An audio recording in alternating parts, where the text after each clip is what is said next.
So I just want to tell you my story. I spend a lot of time teaching adults how to use visual language and doodling in the workplace.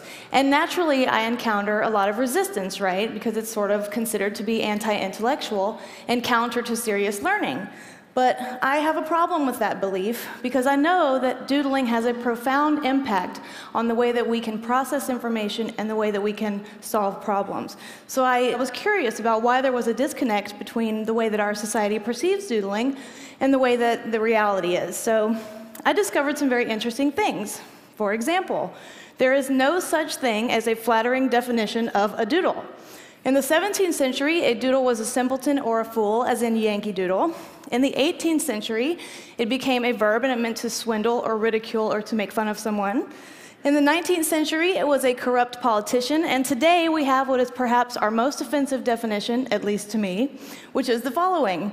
To doodle officially means to dawdle, to dilly-dally, to monkey around, to make meaningless marks, to do something of little value, substance, or import, and my personal favorite, to do nothing. No wonder people are averse to doodling at work. Doing nothing at work is akin to masturbating at work. It's totally inappropriate. Additionally, I've heard horror stories from people whose teachers scolded them, of course, for doodling in classrooms, and they have bosses who scold them for doodling in the boardroom.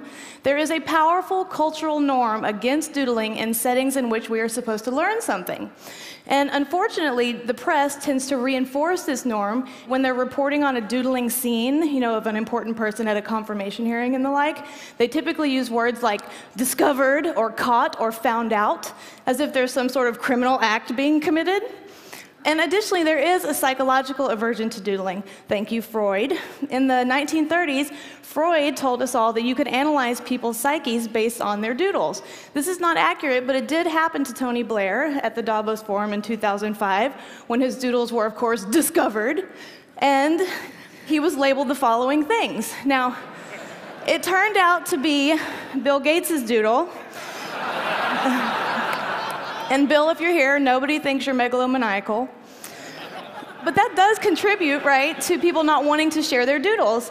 And here is the real deal. Here's what I believe. I think that our culture is so intensely focused on verbal information that we're almost blinded to the value of doodling.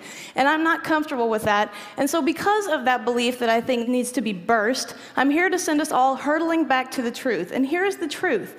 Doodling is an incredibly powerful tool, and it is a tool that we need to remember and to relearn.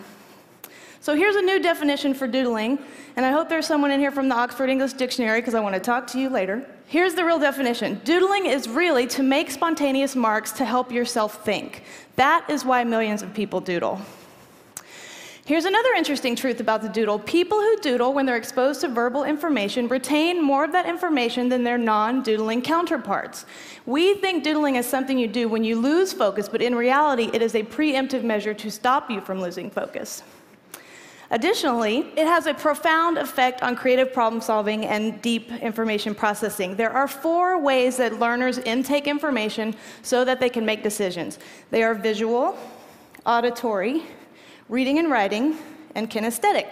Now, in order for us to really chew on information and do something with it, we have to engage at least 2 of those modalities, or we have to engage one of those modalities coupled with an emotional experience. The incredible contribution of the doodle is that it engages all 4 learning modalities simultaneously with the possibility of an emotional experience.